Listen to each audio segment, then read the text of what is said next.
Hey guys, it's me David. Welcome back to another LEGO Star Wars set review. Guys, I have a new Spring 2019 set. It's not part of the 20th anniversary line, but it is the Duel on Starkiller base. It has 191 pieces. It's number 75236 and it's ages 6 plus. It retails for $20 US. So this is kind of a weird set to put in this wave of LEGO Star Wars sets.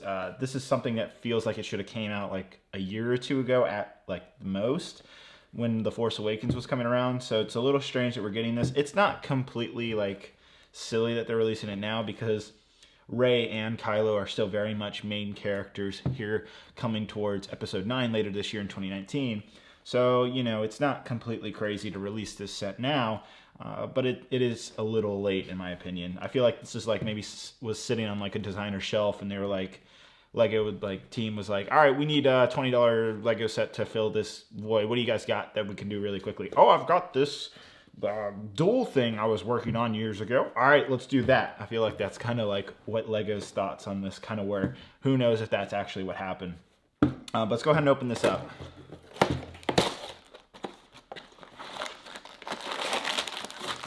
Wow, really? I'm surprised it has numbered bags. It has 2 numbered bags. So yeah, it's $20 for a set that only has 2 minifigures. I'll talk more about this later in the video, but I really feel like this should have like a 3rd minifigure, and that 3rd figure should be Finn.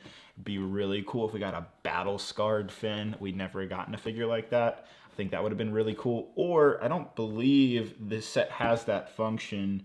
Yeah, it doesn't have the function. I think it would be so cool to make some type of function where the lightsaber flies out from the snow, just like that we see in The Force Awakens. That would be a really cool additional feature, but instead it's more of just the breaking ground type of thing, and we'll look at that here in a second in the in-depth. But without ado, guys, let's go ahead and build this, do the time lapse, check the in-depth, and we'll come back with my final thoughts. So let's go.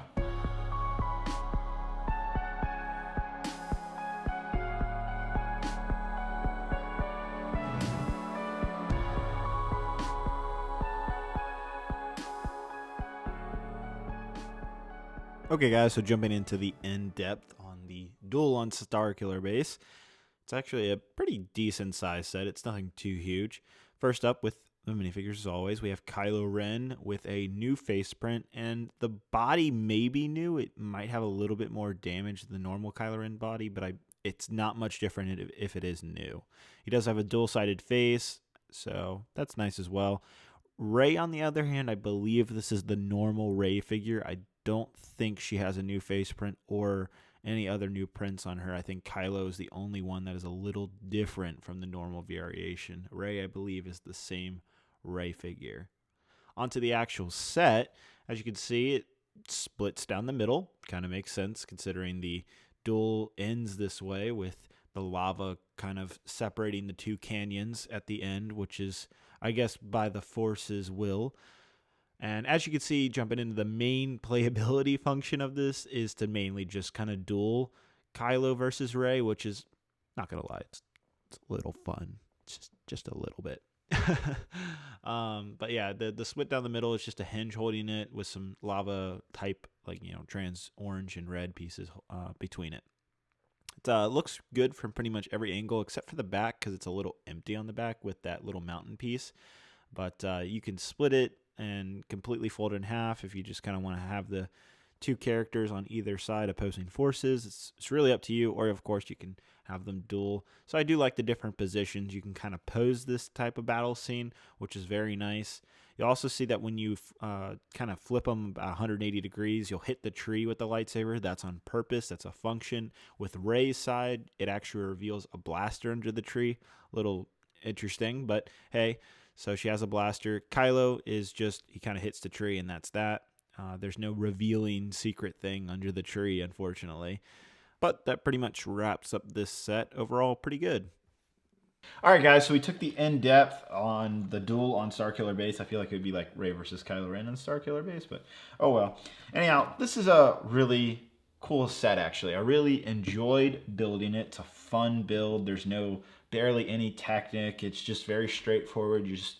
It's like, normal Lego building where you're just building things up, and it's nothing crazy where you're having to do all kinds of technique work and stuff like that. which I know some fans don't like. I particularly don't really care either way, but I definitely know fans will enjoy this nice build. It's one of those nice things you can simply build and put anywhere in your room, on your desk, maybe even in your kitchen or something. I don't know, but it's a nice build. Is this worth $20? The functionality is nice. I do like how you can do these, like, you know, the sword duel is really funny. It reminds me of the Anakin versus Obi-Wan set back in 2005. You guys remember those big, you know, Technic rods you'd use and duel with? Kind of reminds me of that, but without the rods, and instead you're just spinning it and kind of doing like this type of action, which is pretty similar. But I mean, I always enjoyed that 2005 set. That's one of my favorite Revenge of the Sith sets. Unlike, I know that's kind of controversial. I know some people don't like that set, but oh well. Anyhow, so it reminds me a lot of that. I feel like this is more like a $15 set. It doesn't seem worth $20. And the reason why I say that is because if you were going to ask me, David, should I buy this set or should I buy the 20th anniversary dropship?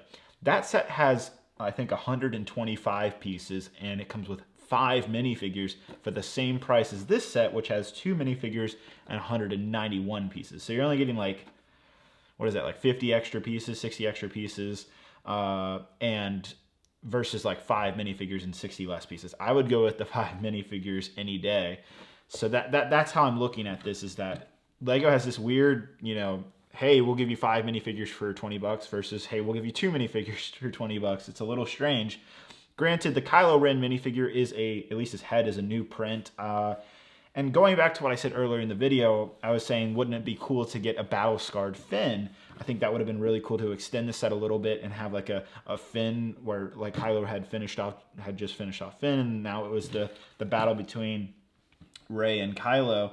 I think that would have been really cool. And at first when I thought a battle-scarred Finn, man, that would be like so dark for Lego to do. But they did include on Kylo Ren's face, they include his scar that he gets from, I believe it's either from Finn or Rey. I have to go back and watch the movie. It's been a little bit. But he gets the scar from the battle. And I mean, hey, I mean, if they put the battle scar on Kylo, why can't they do that on Finn, right? So I think a battle-scarred Finn would have been an excellent inclusion. That would have been an exclusive minifigure to the set. It would have helped justify the $20 a little bit better, especially comparing it to that's what I keep coming back to, is that 20th anniversary dropship and how much value you're getting with that, with minifigures over this. So it's tight. It's a tight, you know, it's up to you. I mean, this is very fun. The functionality is good. Like, I do also think that we should have gotten some type of mechanism, just a little spring thing to pop the lightsaber out. I think they did that in one of the Haas sets with Luke in the cave, in the Wampa cave. Like something like that would have been really cool in this set to, you know, kind of recreate that, you know, kind of scene. I mean, understandably, there's no way the minifigure could catch the lightsaber, but just having it fling would be kind of neat, I think. So, yeah, it's tricky. I also have to say, coming from a mock builder perspective, that I really like the pieces in this set. Like, I could easily use a lot of this stuff in a mock. So if this set ever drops to like $15 or $10, I'll be definitely picking up quite a few, because there's a lot of pieces here that I could use towards mocks. I love the white leaves and stuff like that. And the tree pieces are super useful to build trees and all of that jazz. So I really enjoy all of this. You know, trees and all of that stuff is great for mock building. So in that regard, it's also a good set if you want to build mocks and if you want to piece it out and all of that. All right, so again, it's hard for me to recommend this. It's really up to you guys. You know, like I said, I think the $20 dropship 20th anniversary set is a better value. So if you were choosing the two between these, you only got $20, I would say pick the 20th anniversary dropship. But if you love the way this looks, you think it's cool, you like the functions, and you're just a big fan of The Force Awakens, you're not going to get a bad set out of this. So either way, I would say wait until this drops in the price. Wait for it to go down to like $15. I think then it's a little bit more worth it. But until then, I would say wait until it drops down in price, unless you absolutely have to have it now. Because it is a fun set, and I do recommend that you get it at some point, because it is really cool and it's a lot of fun. And it's a very iconic scene now in The Force Awakens and Star Wars in general. So it's a fun set. I do recommend it.